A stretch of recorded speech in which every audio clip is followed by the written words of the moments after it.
Folks, you guys know I've been really enjoying King of Fighters 15. This has probably been my favorite new fighting game in a little while, but something I'm hearing from a lot of people is when they're picking up the game, they don't really know where to get started. They're a little bit confused by the mechanics. This game has a lot of stuff going on, and King of Fighters as a series is pretty different from other fighting games. So I wanted to run through what I thought were 5 important mechanics, 5 tips that you're going to need to know when you're starting out in this game. And even if you're a more experienced player, these are 5 things that pretty much everyone is going to need to know in order to get a better handle on King of Fighters 15. Guys, before we get into the list, if you could hit the like button, it really helps me out. I'm going to keep it short, but you know, that is my humble request to you. If you like the KOF content, go ahead and hit the like button. And with that, let's hop into the top 5. Alright, so the first list item I want to talk about here is close attacks, okay? So if you've only played like Street Fighter V or Dragon Ball FighterZ or like the Marvel vs. Capcom series,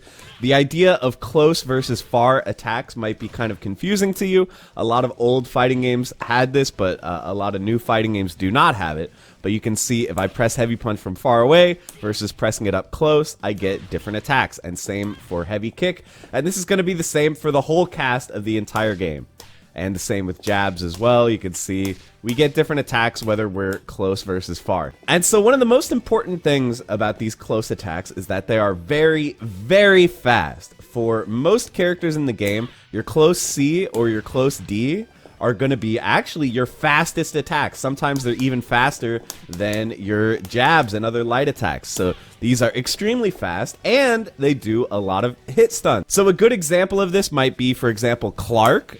His quarter circle back C is a pretty nice move because he gets some follow-ups off it, but he can't actually combo into this off of light attacks. You can see there's simply not enough hit stun. It does not combo. But of course, off of his close C, that is going to combo easily and allow him to get a lot of damage. So not only are these close attacks, usually close C is going to be one of your fastest attacks, it's also going to give you some of the most combo opportunities. So get used to using these close attacks in combos, in pressure, all kinds of stuff like that. And you know, in some other fighting games, it might be just really common to always start your combos with light attacks because obviously they're fast, but in this game, your close heavies can be very fast as well. So don't neglect that.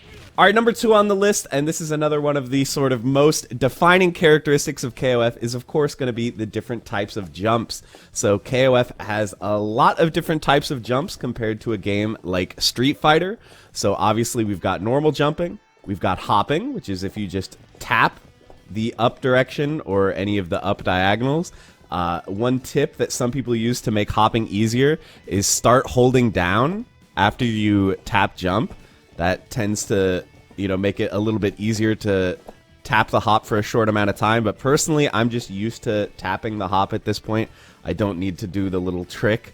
But yeah, hopping can be tough at first, but with a little practice, I believe that you guys can get it down. And it's obviously so important because hops are hard to anti-air and you can use them for various mix-ups as well. There's also super jumping. Super jumping is down and then up forward or up back.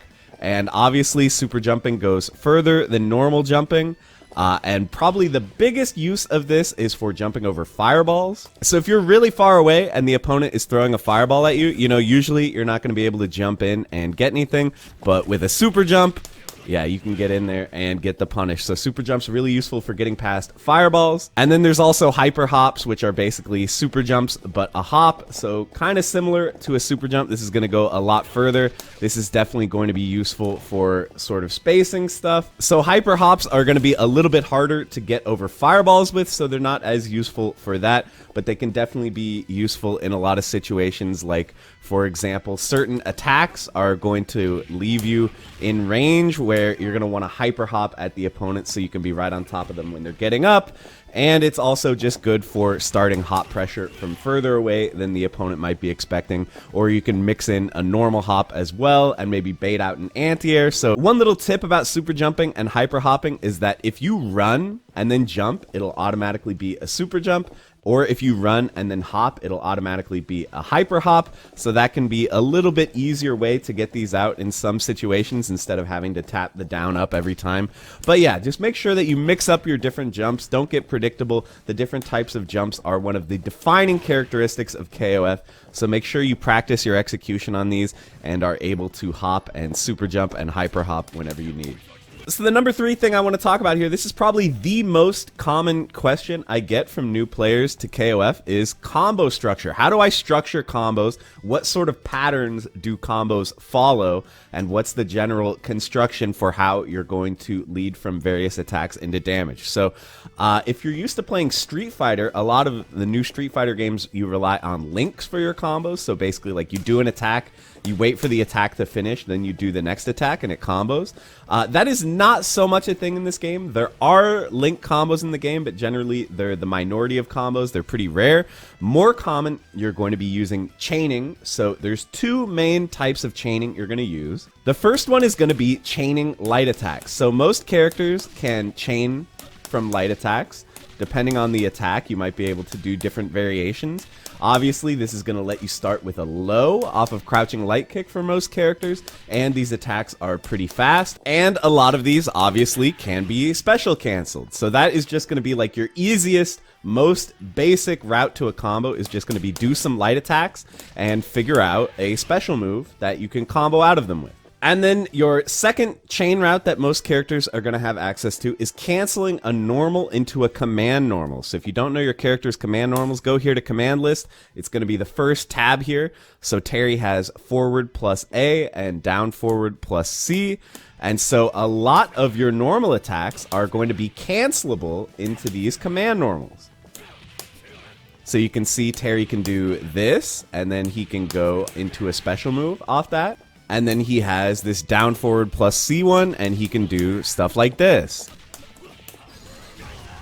So there you go. You're going to be able to go from a normal into a command normal into a special. Obviously, you can get more and more advanced once you start incorporating EX moves and supers and all that stuff. You can mix and match and make your combos more complicated, but that is going to be your basic route to a bread and butter combo for most characters, is going to be either light normals into a special move or normal into command normal into a special move. That's a good place to start with basically every character in the game. All right, number 4 tip, I want to talk about anti-airing. So anti-airing is a pretty different beast in KOF than it is in other fighting games because, obviously, as I talked about, the opponent has a lot of different ways that they can jump at you, so that can make things a lot more complicated. So, you know, for example, in a game like Street Fighter, if someone jumps at you, you might just anti-air Dragon Punch them, right? It's invincible, it's going to work, it's going to be great. But in KOF, that could be a little bit more dangerous. You know, if they're hopping at you, you have very little time to react with the Dragon Punch, and usually by the time you actually get it out, they're going to be landing and they're going to block it and punish you. So Dragon Punch can be kind of a risky anti-air in this game. You have to really have the read and have it locked and loaded ahead of time if you actually want a chance of Dragon Punching a short hop. So how are we going to anti-air short hops then? Well, you have kind of a lot of options. Obviously, air-to-airs can be very, very effective in this game, and you can air-to-air with a hop, or you can air-to-air with a full jump, depending on the angle of how the opponent's coming at you. Jabs can be very good as well. Just a standing A can be a very good anti-hop anti-air, and it might feel like, okay, I don't get much off this, right? It's only the tiniest bit of damage, so what's the point? But, you know, this is going to be your chance to start some hop pressure of your own. So if you anti-air the opponent with a jab, you're going to have a good amount of frame advantage, and you can start pressuring them right back. So don't neglect that either. And then finally, another good one is going to be close C. So close C is going to be one of your fastest normals. So a lot of times you're going to have plenty of time to pull this out against the opponent if they are hopping at you. So take note of that as well. And another really cool thing is that if you counter hit the opponent out of a hop, you can see it says counter because he's doing an air attack.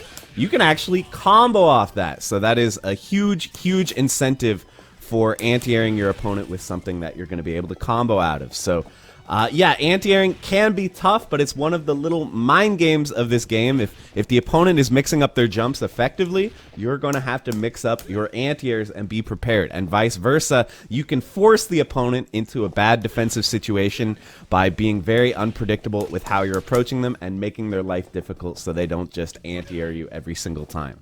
All right, so the fifth and final tip I want to give you guys is how to use your meter. So when I look at new players playing this game, a common problem is they're kind of ending every match with their meter locked and loaded. They don't really know how to use their meter effectively. And something about KOF is that meter is going to be one of your biggest sources of damage by far. So you can do some damage with, meterless combos, but at the end of the day, it's not going to be that much. But once you start using your meter, you're just gonna do way more damage, way more easily. So it's gonna rack up and you're gonna kill your opponent much more effectively. So you only get so much meter in every game. So you gotta make sure that you're putting it all to use and killing your opponent's characters with it.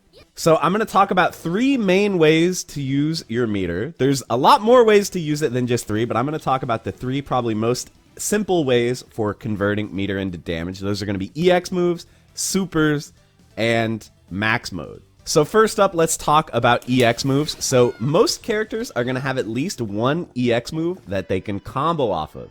So let's say if we're looking at like our meterless combo here, it's going to be that 223 damage for no meter off of a jump in. Not too bad, but because she can combo off this EX fireball, we can jump in with this combo.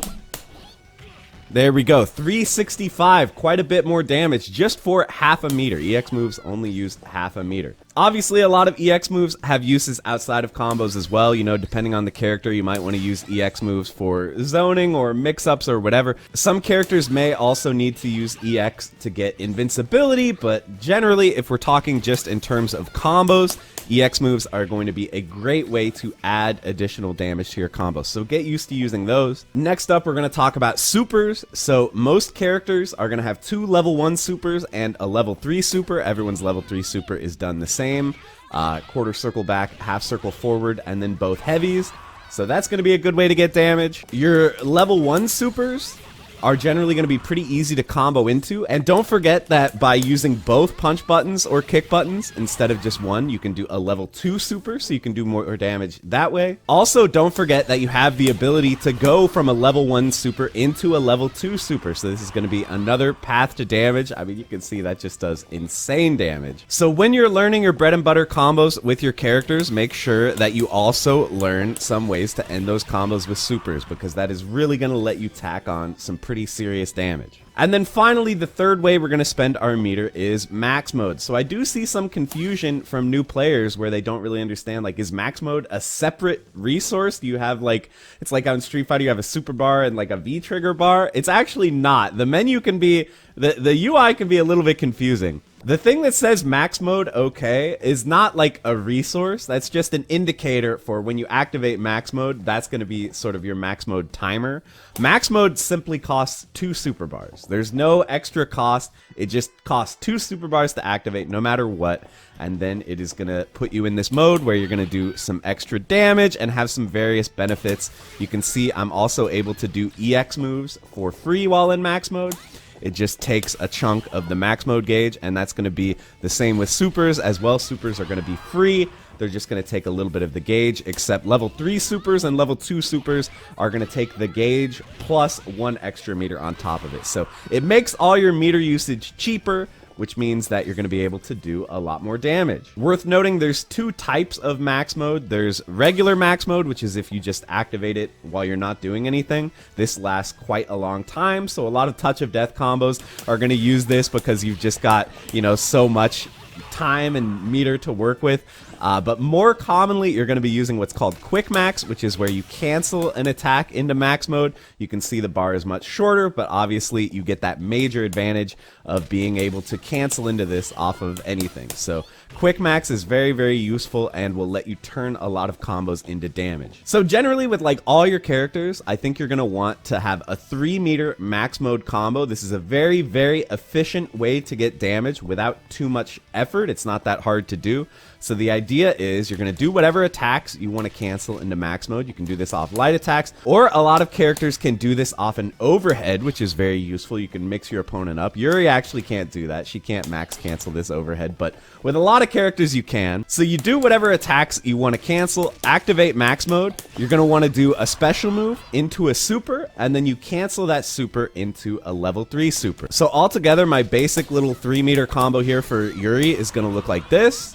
So once again, we did a normal into a special, into level 1 super, into level 3 super. And because, like I said, the supers become free when you're in max mode, the level 1 super didn't cost us any meter, it just cost a bit of our max mode gauge. And then the level 3 super cost us the rest of our max mode gauge plus 1 meter. So I'll show it to you one more time here. So you can see all that cost us was 3 meters total.